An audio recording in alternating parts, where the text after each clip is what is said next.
Chapter 1. 48 hours. Too late. 9 seconds to the window. From the balcony, it looks almost trivial. A man in a gray coat stops in front of a bookstore, studies a display of travel guides, adjusts his scarf, then continues toward the corner. Every Thursday, 10:42 in the morning, precise enough to set a watch by. 9 seconds. That's all it would take. The device in the operator's hand doesn't resemble a weapon. It could pass for a phone waiting on a weak signal.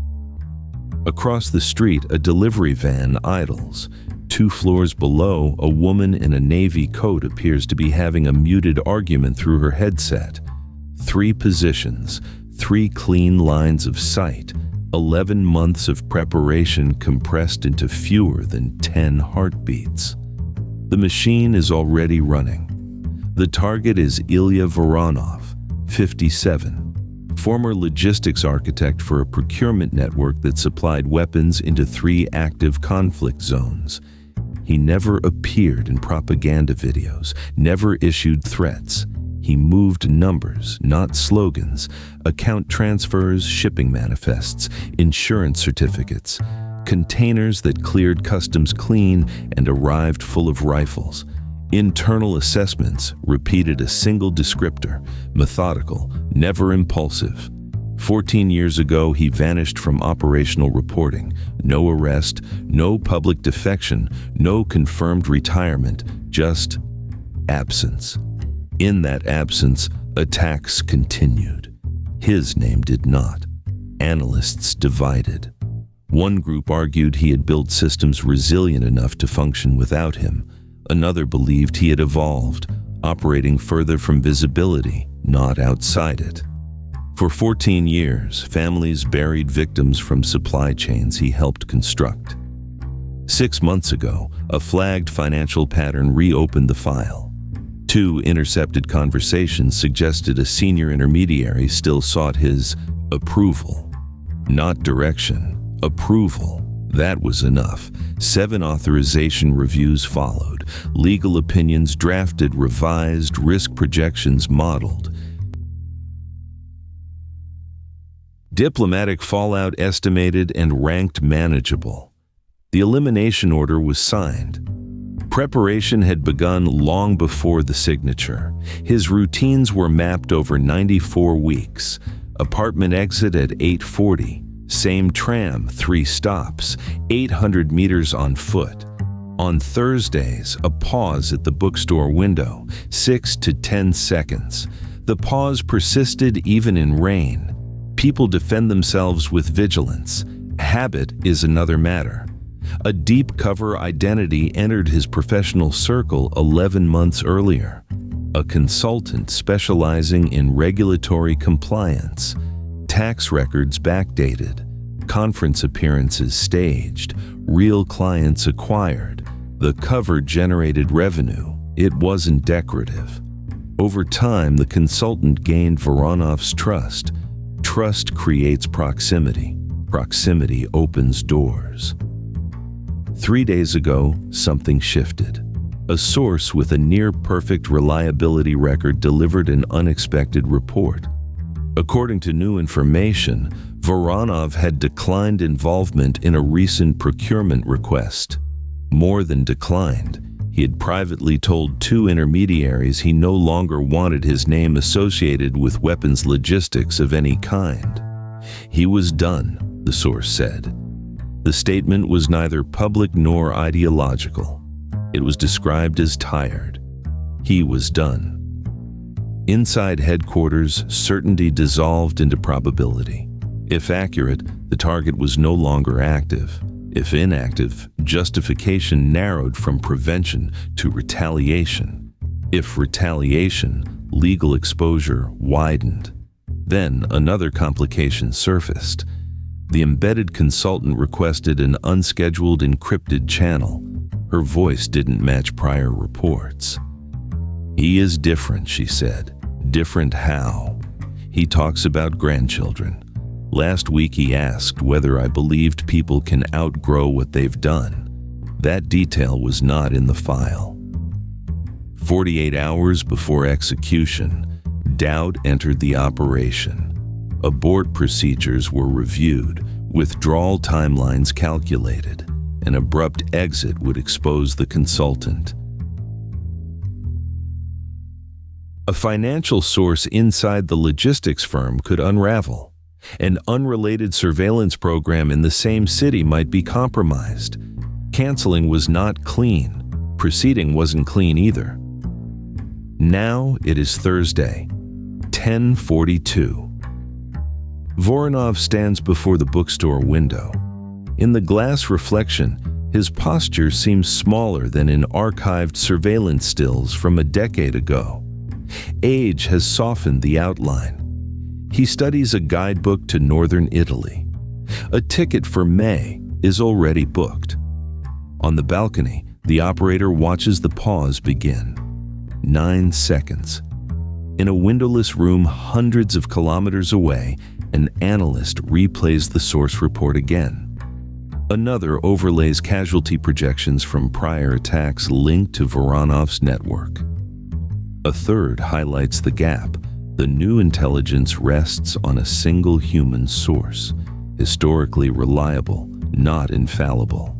7 seconds. Below, the consultant hears Voronov laugh softly at something on his phone. She knows that cadence. She has heard it across restaurant tables, in conference halls, in staged professional debates. She also knows the names of cities attached to his old routing diagrams. 6 seconds. Headquarters requests final confirmation, not an order, a request. Is the target assessed as currently operational? The operator does not answer at once. Training demands separation. Biography from pattern, pattern from intent, intent from capability. Biography intrudes anyway. 14 years ago, one of the last shipments routed through Voronov's network ended in an airport attack. 23 dead. Among them, a 7-year-old boy waiting with his mother near baggage claim. The operator remembers the photograph from the briefing file. He was instructed not to focus on it. 5 seconds. If Voronov truly stepped away, this is the execution of a man who once enabled violence, but no longer does. If he is not, hesitation may enable the next shipment. 4 seconds. The consultant whispers into her concealed microphone, barely audible. He does not look like a man planning anything. 3 seconds. Headquarters replies with a question that shifts the ground. Can you prove that he is not? 2 seconds. The machine was designed to eliminate uncertainty through action. This uncertainty cannot be eliminated. It can only be chosen. 1 second. The man in the gray coat finishes studying the guide, adjusts his scarf, moves. On the balcony, a thumb hovers over glass. For the first time in 11 months, the operation is no longer about precision. It is about whether history grants anyone the right to stop being who they once were. Chapter 2. The Point of Corruption. A child runs across the concrete floor of the parking structure, shoes slapping against echo.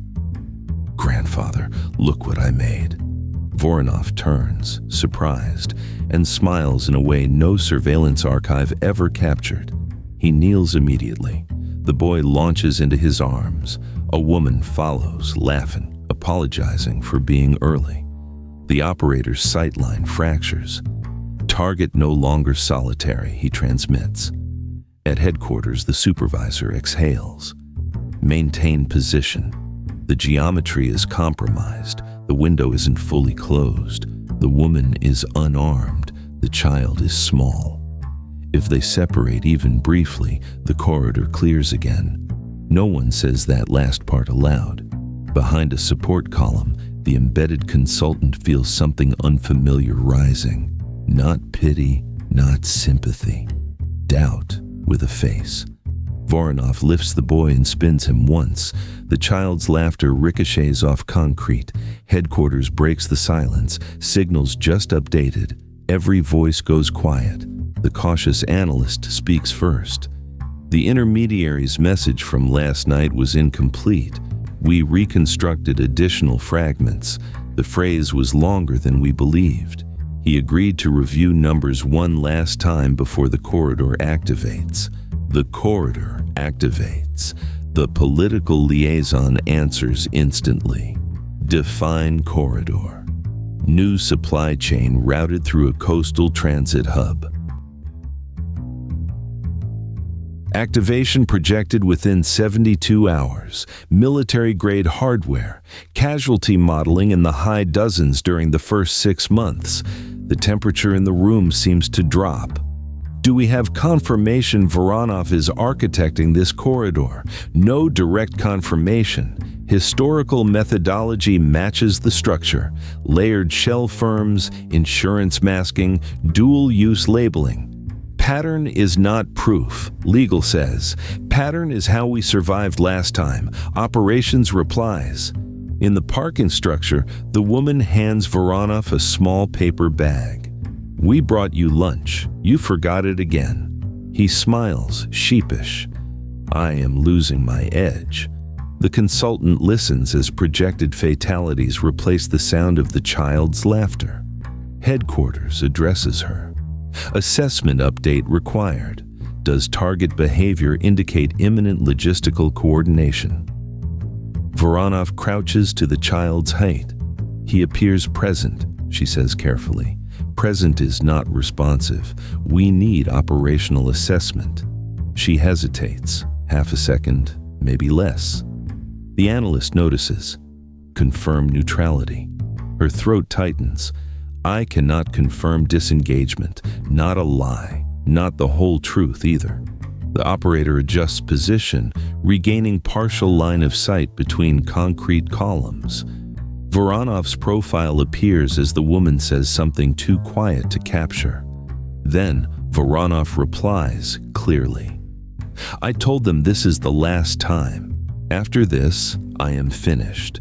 The microphone captures it. Inside headquarters, every head lifts. Clarify context, retirement language or transaction language. The political liaison doesn't wait if he completes one last coordination and the corridor activates. Upstream disruption becomes exponentially more expensive. Legal answers more slowly. Authorization was contingent on ongoing facilitation. That sentence suggests precisely that. Suggests, the analyst counters. In the structure, the boy runs toward the elevator. The woman follows. Doors close. Voronov remains alone beside his car. Solitary condition reestablished. The window returns. A new voice joins the channel. Technical division. Metadata anomaly detected in the intercepted message. Explain. Timestamp routing suggests the message may not have originated directly from the intermediary's device. Evidence of relay injection. Silence. Relay injection means manipulation, possible deception, either a third party implicating Voronov or Voronov masking traffic. Directionality unclear. The cautious analyst leans forward. So the intercept accelerating urgency may be contaminated or disguised. Operations responds. Probability fractures again. Voronov opens his trunk, places the paper bag inside and pauses, longer than necessary. Distance 75 meters, no collateral, clear backstop, minimal environmental noise. Headquarters speaks. Two possibilities. 1. Intercept authentic. Corridor activates in 72 hours. 2. Intercept manipulated. Operation accelerated by deception. The analyst adds quietly. Or 3. He meant it. This is his last involvement, and we're about to define that last act for him. Voronov closes the trunk gently, almost carefully. Legal speaks. Threshold. Narrowly met. The analyst interrupts. The statement is ambiguous, so is inaction. The operator hears none of it now, only the phrase, "After this, I am finished." Finished with what? With them, with violence, or with life. His thumb rests against glass. If we delay further, surveillance density increases, the supervisor warns. Decision required. Headquarters turns to the consultant. Final assessment. If we do not act today, confidence he disengages permanently. She closes her eyes. 11 months of studying micro-expressions, hesitation markers, financial inconsistencies, separating projection from evidence. Now, evidence is fragmented, signals corrupted, intent opaque, confidence level. 30%, brutally honest. 30% he walks away forever. 70% he does not. Or 70% she is afraid to believe he can change. Voronov sits in the driver's seat, hands on the wheel, not starting the engine. Proceed, the supervisor says. Debate becomes consequence. The operator begins to apply pressure. Then, abort. Signal contamination confirmed. Relay injection originated within our monitoring node. The room freezes. Repeat. Internal compromise possible. Authenticity unverifiable. In the parking structure, nothing changes. Voronov remains in the driver's seat. The operator's fingers already moving. Abort. Physics does not respond to ethics. Momentum does not wait for clarity. Chapter 3. The fraction that cannot be replayed. Abort. The word slices across every channel less than a second after proceed. Two instructions collide in the same breath. In the parking structure, the operator hears both. Proceed. Abort. His finger has already begun its motion. Training favors continuity. Interrupting pressure risks deviation. Deviation risks failure. He releases. Not fast enough to erase initiation, not slow enough to guarantee restraint. The suppressed discharge cracks the stillness, mechanical, contained. Air compresses and vanishes into concrete. Voronov's body jerks, then stillness. He collapses onto the steering wheel. The horn engages and does not stop. The sound floods the structure, one continuous note, obscene in its steadiness. Impact confirmed, the operator says. At headquarters, no one answers. The consultant feels vibration through the floor before she sees the car. Protocol overlays instinct. She approaches as a concerned bystander. The elevator doors open at the far end. The woman steps out first, smiling. The child runs ahead. The horn still blares. The boy reaches the car before comprehension does. Hands on the passenger door, peering through glass. The woman's scream does not echo. It tears. Screens in headquarters fill with municipal camera feeds. Angles multiply. Distance collapses. Emergency services en route. Technical reports. The operator does not look away. Target neutralized. Neutralized. The word has weight now.